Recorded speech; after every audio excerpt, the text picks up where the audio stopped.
All right, Storm Center coverage continues here on the Weather Network, and it's all about the bomb cyclone that brought in some very strong wind. It brought in rain, it brought in snow, it brought in storm surge, and there were power outages, amongst other things. Well, I feel like I've won the lottery today because I've got Nicole Karkic with me. Also, we got Nathan Coleman as well.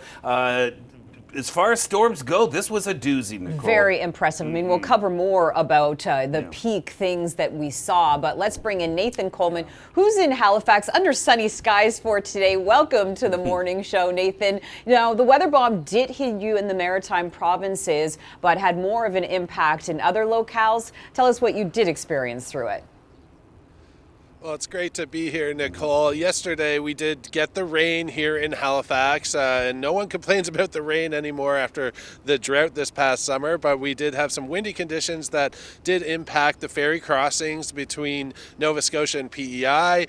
Those are back on today, and they also impacted Marine Atlantic's crossings from North Sydney to Port aux Basques. Those were canceled yesterday. They remain canceled today because it is still just so windy, especially when you move up to Cape Breton and further east. Here in Halifax, we've got sunny skies. I had a good view of the full Beaver supermoon last night. All right, Nathan Coleman, I got two questions or two observations. One, boss pair of sunglasses. Number two, did you have storm FOMO? Because normally, Nathan, you would be out in storms like this, but you weren't this time. So were you feeling a little like, a little envious?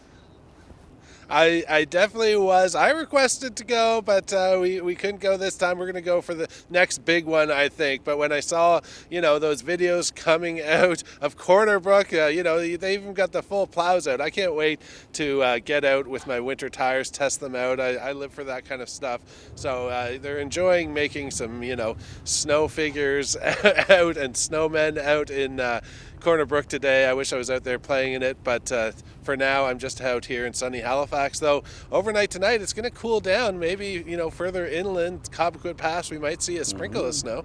All right, well, that's a sprinkle, but of course, you saw that video, Massey Drive in Newfoundland. Not ready, I'm not ready. Ooh, that is something else. And if it had been cold enough, we would have been talking about this being a blizzard for many, especially across Newfoundland. All right, we're going to get to some of the impressive numbers here, Chris. Sydney picked up 50 millimeters of rain. Sable Island wind gusts, hurricane force wind gusts here with up to 131 kilometers an hour. Yeah, and even stronger in some exposed coastal areas in southern Newfoundland. But the other thing, too, we were talking about this as a bomb cyclone or weather bomb, and that meant that the barometric pressure had to drop at least 24 millibars within 24 hours. It not only did it do that and then some, it actually broke some pressure records for the month of November. Exactly. It's the lowest November pressure record that we now have to beat. Right now, this is from earlier today. Snow still filling in across parts of the western shores. We'll see some mixing too at times. The winds in the past 24 hours got up to 109 kilometers an hour for St. John's.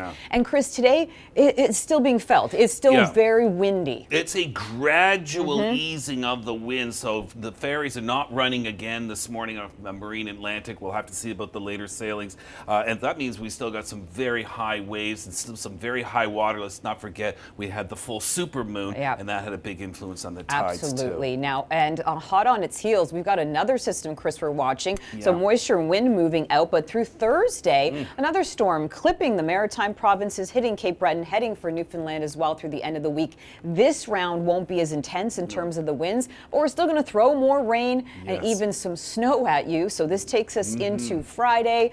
Let's look at the snowfall that we're going to see. This is cumulative from now into the end of the week.